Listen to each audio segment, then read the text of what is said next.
Hello and welcome to Tech Open Air 2014. I'm here with the founder of this epic European tech conference, Nico. Thank you. Nico, thanks so much for having all of us. Well, thank you for coming. How many people are coming today? We're gonna be around 1,500 people registered, so there's always a bit of a no-show rate, but we're sold out and really happy about it. That's amazing. And how does that compare to the previous 2 years? We grew quite a bit. We grew like by 50%, I would say. And then also on the second day, we have more people coming. So the second day, a lot of the satellite events are for free. So we expect in total like around 2,500 people. Amazing. And so walk us through, what is the conference? It started last night with a speaker's dinner, and how is it ending, and what can we expect? Yeah, so the general structure is really more or less the same. So we have speakers dinner the night before, but then the actual conference on day one. We have talks, we have panel discussions, we have workshops that we call no shops, but practically very similar thing. All that happening today, and we also have art installations and music gigs. So that is taking place today here at the location. In the evening, we have drinks and barbecue, so just a more of a laid-back, chilled-out night. Then tomorrow we have the satellite event. So we have more than 70 satellite events this year. Wow. All across town with different kind of companies participating, from big to small, from global brands to smaller brands. And then we have a closing party at Wilde Renate with TechCrunch together tomorrow night. And so, so what are the satellite events tomorrow? What are like 2 or 3 that you just think cannot miss? I like the Axel Springer breakfast. It's sort of a fixture in Tech Open Air. And that's been going for the past 2 years. Exactly. You've been here. This is your 3rd year, right? So yes. You've been there, and they've been doing it ever since. And it's a hangover breakfast. They start with Bloody Marys in the morning at 10. It's on their terrace, and there's food there, and like just a breakfast to get everybody warmed up for the day of satellite events. We have an event with Indiegogo and 99 Designs, which is cool. It's a barbecue. We have an event with Apple at the Apple Store with James Miner from South by Southwest, which is going to be interesting, sort of about the interdisciplinarity of things. Oh my God, it's hard to pick and choose. It's kind of like asking, a mother what her favorite children are. But there's an IM event, there's the SoundCloud event, there's a Spotify event, Ableton, Native Instruments. So we really got like great brands involved this year. But it's not only about like the bigger brands, of course, but also about all the grassroots, smaller stuff that is taking place. So we're really, really excited about it. And this intersection of big brands and grassroots and music and tech and art, I mean, it's so Tech Open Air, and it's so Berlin. And I'd like you to just talk about how this conference is your reflection of the city that you live in. And So when we came up with the concept, and it was a very open process, right, of coming up with this concept. So we wanted to create something that's from within the community for the community. So we had open town hall meetups, 6 of those, like for 6 weeks, and we invited the whole community to participate. And they were held at different startups. So we would have one at IM, for example, and they were open door. Anybody could walk in. And I remember back, and one of the speakers told me, like, Nick, you remember when we had our first meeting at IM? It was really interesting. To see just like all the input we would get from people, and it was hard, of course, to take every input in and make it all into the festival, but sort of the common denominator of things was that there was no event that really reflected the spirit of Berlin, that is truly interdisciplinary, because Berlin is not a city about anything. It's a city about anything, right? It's not like Frankfurt is about banks, Munich is about high tech, London is about finance. Berlin is really just the platform of interdisciplinarity. There's music, there's art, there's science, there's entrepreneurship. It's all quite grassroots, raw, bold. And this is what we wanted to do. We wanted to become a platform for interdisciplinary knowledge exchange and collaboration. And this, I guess, is one of the answers, I guess, sort of for you, like why it reflects Berlin, or why we hope it does. A second aspect, I guess, is that we want to be open. So we want to be this platform where satellite events can be created and anybody can participate actively in the festival. And we also have that here on day one. So we have a lot of open calls. We have a design slam, for example, for designers. That was open call. Anybody can participate. We have a hardware pitch that's obviously open call. But also an art space. The whole 3rd floor is full with art. And we just asked artists, just come and show your art here. And this is sort of another reflection, I think, of Berlin, because it is kind of open. Like it's this young city, and all these boundaries that you may have in more established ecosystems, we don't have those yet. There's not like these groups already sort of formed that are separate from one another, but it's still like this kind of boundless city where everything flows freely. And if you were going to give Berlin an age, how old do you think it is in its development? That's a good question. There's the saying from, what's his name? forgot the name. He's this wine blogger from the US, quite famous, wrote a few books on social media, and he said the internet hasn't even had sex yet. Gary Vee, exactly, right? And he says like the internet hasn't even had sex yet because it's only 13 years old. I guess Berlin definitely had sex yet, but it's probably younger than 13, so that's a little twisted, but in a way, I came here 7 years ago, and it's completely different to the city that it was when I came here first.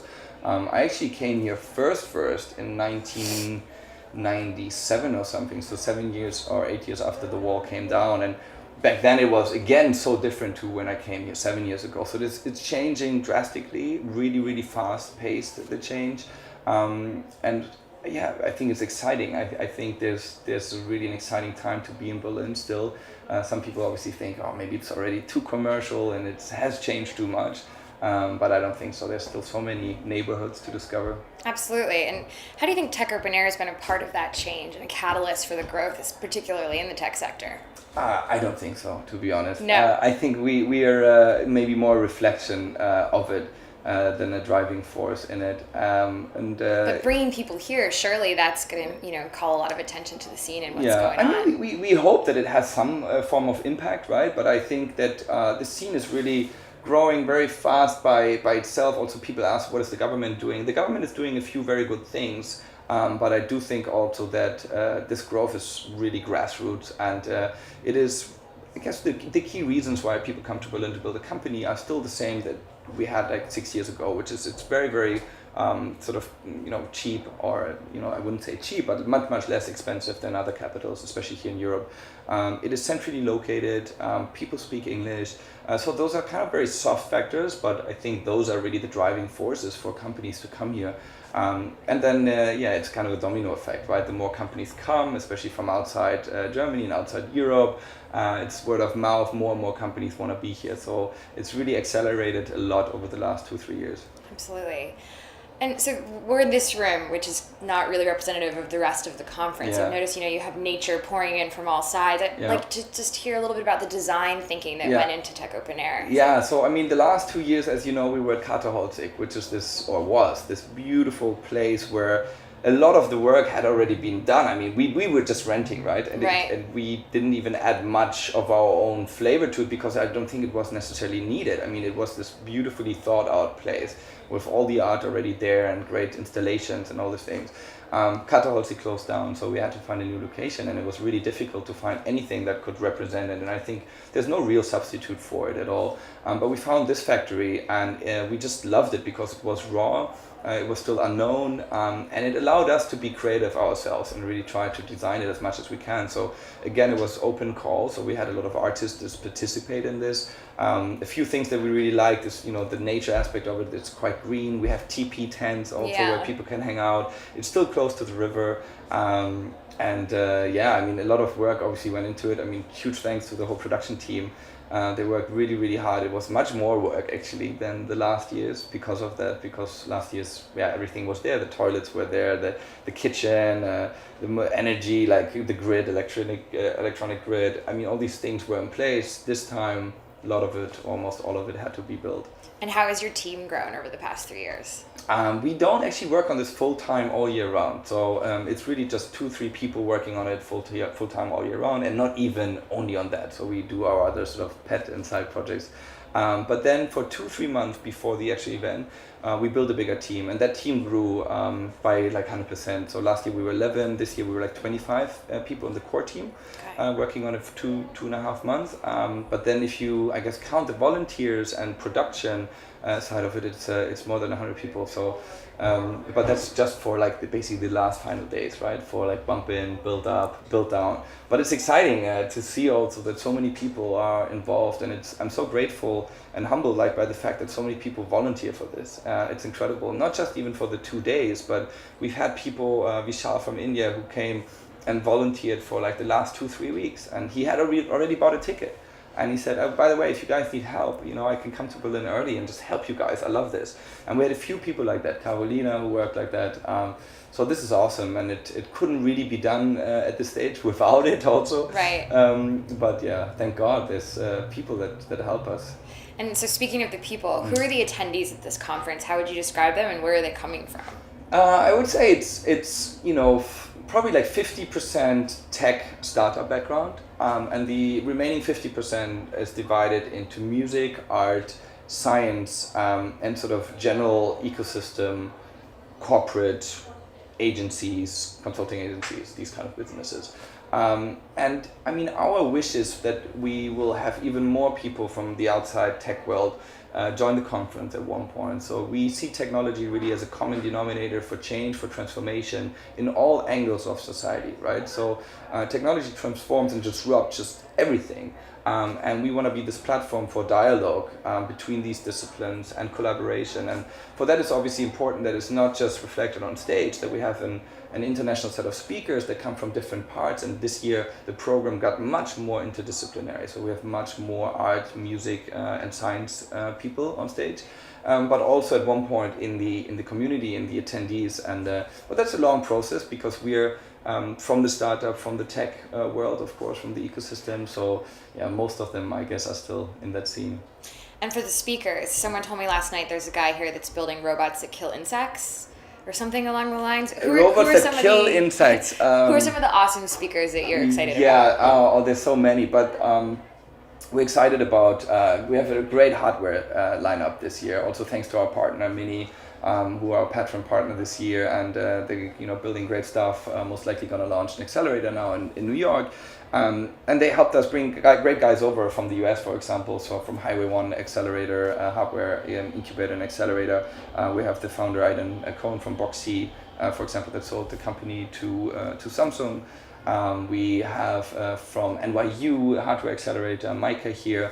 But we also have other partners that would help us get people here. So we have Red Bull helped us with getting the Jim Walsh, I hope I have the right name here, was it Andy Walsh, who is the performance coach for people like Felix Baumgartner, who jumped out of space, and Sebastian Vettel, the world champion in Formula One. So he's sort of training them in all aspects, from nutrition to physics to sort of mental preparation for these crazy stunts. Oh, amazing. We have... what's he speaking on? Performance, like personal performance, yeah. We have Georg Pechnik from Paper App 53, the company that's doing really well. Oh my God, I can't even think of them all. We should look into the program. But yeah, basically there's really tons of stuff this year. We have stuff on hacking happiness, hacking creativity, so looking into really how people can sort of optimize their own well-being with simple tricks. We have stuff in food, paleo, for example, which I'm a big fan of because I'm quite paleo. Oh yeah, Mike North, who's doing the keynote in science. He was a professor, ex-professor at Berkeley, now thinking about getting his own school going, and also a host on Discovery Channel. Which is going to be a really fun keynote, I think, because he's very entertaining on stage. We have Danny Ringelmann, of course, the co-founder of Indiegogo, who's going to give a keynote in tech. James Miner, the general manager of South by Southwest, who's going to give the keynote in music. So yeah, just a bunch of really cool people that we're proud to have. Speaking of South by Southwest, how did you, or why did you feel the need to say Tech Open Air is not Europe's South by Southwest? That was really just a joke. That was more or less a joke because there was another conference that basically put on their website that they are the South by Southwest of Europe. Yeah. And a lot of people had always called us the South by of Europe. So we just, as a joke, we said, well, we're not the South by of Europe. But good marketing. I mean, any comparison is really far-fetched because we're so much smaller. And we're just beginning, but we're obviously proud and humbled if people sort of say that we are like the young South by in the early days, because we think they're doing an amazing job. I attended for the last 2 years, was blown away by how crazy it is. And we're really proud to have James here also with us and have him check out the conference. And so probably last question, what does Tech Open Air look like in 5 years' time? Well, I could give you like a ballsy kind of bold statement now and say, we'll just, be whatever, biggest, leading, most important, but I won't do that. I think we're just gonna hopefully grow in the sense of not just like in terms of quantity, but really, like I said before, in getting this interdisciplinary mix even better. And we are also not separating, right? We were thinking about like, should there be a music room? Should there be an art room? I mean, art we had to have it separate, but in terms of content, and we said no, like then it's again not really interdisciplinary, right? If you have separate rooms for separate disciplines. So we just hope that we get the mix even better, that more people join us from other disciplines to learn from the disruptors, the change makers, the young techies that change the world, and that the young techies and change makers also learn from sort of the incumbents of these different disciplines that are being often sort of overrun with transformation, but that have a lot of insights into how their industries and disciplines really run. So I think both sides can learn greatly from one another, and if we achieve that a little bit more in the next 5 years, I'm happy. And always in Berlin, or are you gonna do satellite we events? would love to, we would love to at one point go sort of into the developing world. So cool. especially like Africa, Latin America, Asia is what's sort of on our mind, but let's see if that happens in the next 5 years, but maybe in the next 10. Thanks so much for joining us. Again, we're at Tech Open Air. The hashtag is TOA14 if you want to follow along on Twitter. Nico, thank you so much. Thank you guys. Hope to see you sometime, maybe next year.